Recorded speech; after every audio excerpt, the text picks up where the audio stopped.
жинақты мектептен келіп отырмыз. Мектебіміздің аты Жарылқасын Отарбаев орта мектебі. Сол Сарысу өңірінен сол Сарысу елінен елге осы өнер саласын бүкіл әлемге танытқан біздің қазақтың майталман өнері Асанәлі Әшімов ағамыздың ауылдан келіп отыр.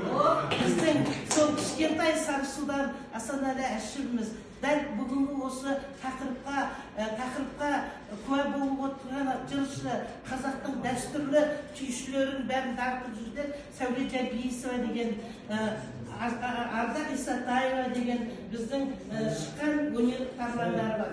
Сонымен қатар Амангелді Сенбейін деген осыдан 30 жыл бұрын бүкіл Париж әлемінде қазақтың дауысын жаңа керемет көрсеткен. Яғни сол кішкентай Сарысу елінің өзінде бүкіл қазақ әлеміне танытылып жатқан мен жерлес ағаларымызбен, жерлес көкелерімді, сондай қазақтың керемет қыздарын неғылғым келеді, айтқым келеді, мақтанып. Жалпы мынау бүгінгі біртұтас тәрбие бағдарламасын мен көп баяндама түрінде жазып бердім, бірақ оны оқығым келмеді.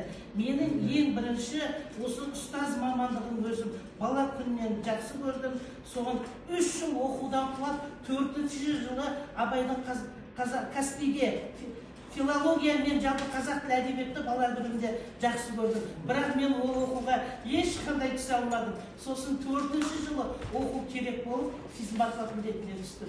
Мінекей сол Алматы қаласында оқып жүріп, өзімізге сондай керемет сол ұстаздық мамандықтың ең биік көшбасшысына шығу менің арманым болды. Яғни диплом алып жатқан кезде біздің бір декан ағайымыз айтып еді, сіз Дариға барған жерінде дайын заучысыз деп. Яғни 92-ші жылы жыл мұғаліміне қатысып, өзімді көрсете білдім. Одан кейін 16-17 жыл оқу саласын басқардымда, сол кішкентай мектепке 97-ші жылы мектеп көшбасшылық бардым.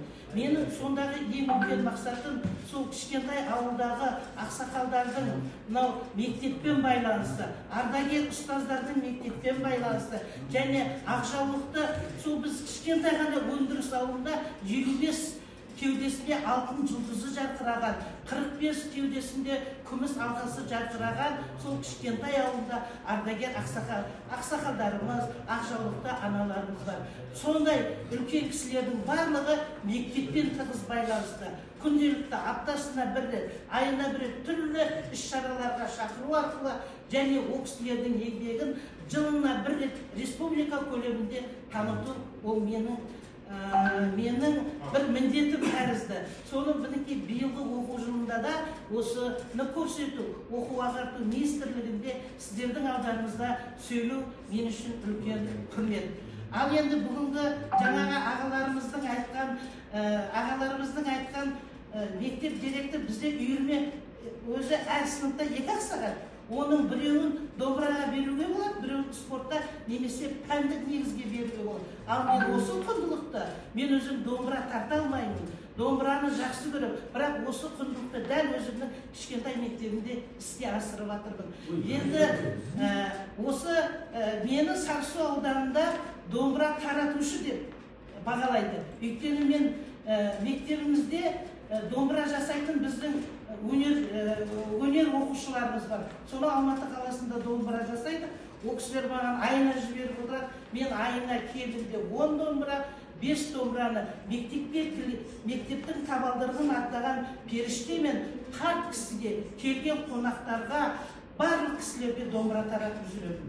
Жүрген жерімнің барлығында менің ерекшелігім домбыра таратып жүремін. Сіздерге де домбыра болады. Жаңада бір домбыра ұстап келем, астында бір кісі мақталды, сол кісіге беріп кеттім. Өкініп отырып осы жерге әкелгенімде жарнамады деп. Жалпы беріп жіберем. Пойыздан күтіп алатын адам болса, беріп жіберем.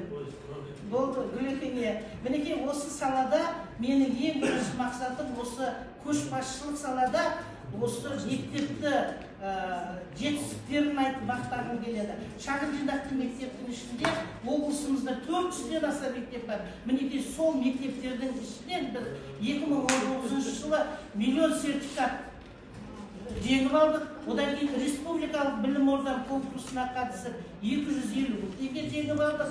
Одан кейін бүкіл біздің іс тәжірибеміз, оқулықтарымыз, әдістемелік нұсқаулықтарымыздың барлығы телеарнадан жарты сағаттық ғибрат бағдарламасында көрсетілді.